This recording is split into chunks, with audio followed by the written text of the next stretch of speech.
आपसे love marriage और arrange marriage को लेकर है। जैसे कि लव मैरिज में हमारे माता पिता का ये मानना है कि सारे झगड़ों का जो जड़ है वो लव मैरिज रहती है, क्योंकि लव मैरिज में पति पत्नी के बीच अगर झगड़े होते हैं तो वो झगड़े सुलझाने के लिए परिवार में किसी की ज़रूरत नहीं होती है।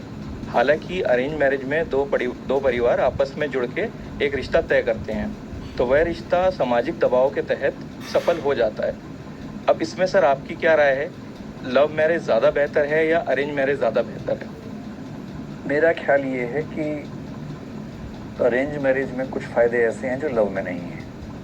मतलब हम लोग जब कहते हैं ना कि अरेंज या लव, सबसे अच्छा तो है कि दोनों साथ साथ भाई, दो लोगों में प्रेम हुआ, पेरेंट्स मान गए तो हो गया लव एंड अरेंज। उस पर काहे का लव और अरेंज करना है?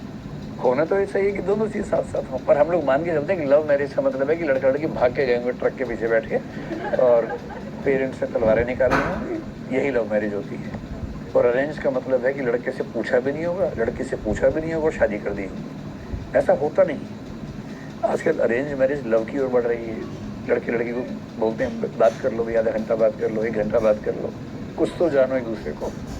और लव मैरिज में पूरी कोशिश होती है कि पेरेंट्स को साथ में लेके दिल वाले दुल्हनिया टाइप से वैसे शादी हो जाए। कोशिश तो ये होती है। विकसित देशों में अरेंज मैरिज का मतलब कॉन्सेप्ट नहीं काम करता है। वहाँ लड़का लड़की खुद ही पसंद करते हैं।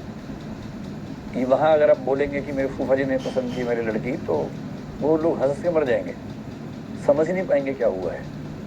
क्योंकि जिनको साथ में रहना है वो मिले भी नहीं और शादी उनकी हो गई, ये नहीं समझ में आता उन लोगों को। तो नई जनरेशन आजकल भारत में भी ऐसी बात कर रही है।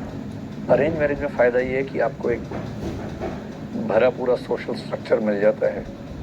आपके पेरेंट्स, उनके पेरेंट्स, उनका दबाव काम करता है कि चीज़ें ठीक रहें।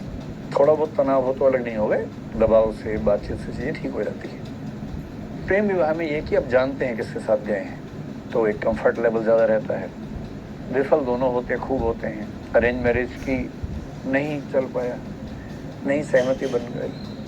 अरेंज मैरिज में ये ज़रूर है कि तलाक कम, मतलब डेटा नहीं है पर मैं मान के चलो कि तलाक कम होते होंगे।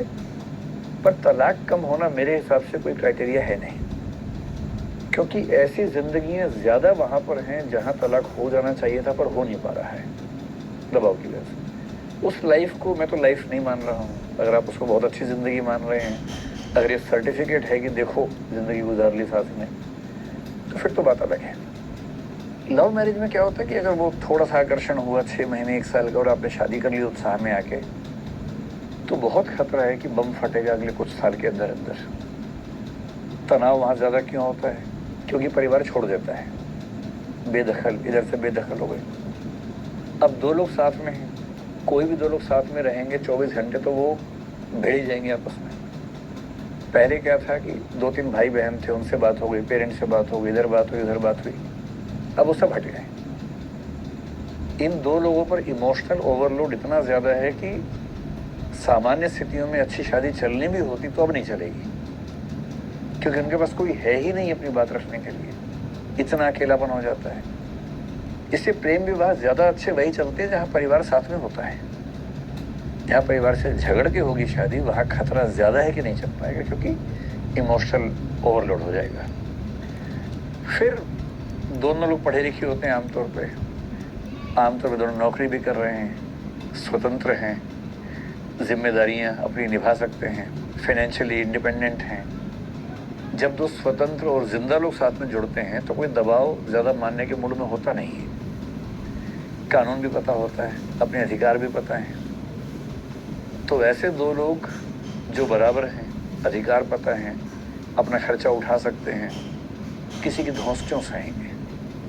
पेरेंट्स पहले ही दूर हो गए हैं, तो बहुत खतरा है कि साथ में नहीं चल पाएंगे। तो सबसे अच्छा ये है कि जिन 2 लोगों में बहुत लंबा संबंध हो, 2, 4, 5 साल से जानते हों, ठहरा हुआ संबंध हो, उछलने कूदने वाला संबंध नहीं, ठहरा हुआ संबंध हो सके तो पेरेंट्स की सहमति के साथ, मेरे ख्याल से वो विवाह सबसे अच्छा है। और अरेंज मैरिज जिसमें आपको मिले ही नहीं है, वो तो एक मतलब गीटा से लूडो खेलने वाला मामला है कि 6 भी आ सकता है, 1 भी आ सकता है, चांस की बात है। 6 आ गया तो आप कहेंगे वाह क्या बात है, 1 आ गया तो आप चुप रहेंगे और क्या करेंगे, क्योंकि बहुत बोलने का स्कोप तो वहाँ पर है नहीं, चुपचाप झेल लेना पड़ता है फिर तो। और जब आप किसी से पहले मिलते हैं तो 6 देख के ही मिलते हैं तो फिर वहाँ अगर बाकी चीज़ें ठीक हों तो बेहतर रहता है कि परिचय के बाद प्रेम हो, प्रेम के बाद विवाह हो। ये मान लेना कि विवाह के बाद प्रेम हो ही जाएगा, ऐसा नहीं होता है, ज़रूरी नहीं। कई बार नफरत हो जाती है और बहुत सारे ऐसे पति पत्नी हैं जो नफरत के साथ जी रहे हैं और जीते रहेंगे लंबे समय तक, क्योंकि उनके पास स्कोप नहीं है अलग होने का। और ये एक स्वस्थ समाज का लक्षण नहीं है। ठीक है। नमस्ते सर।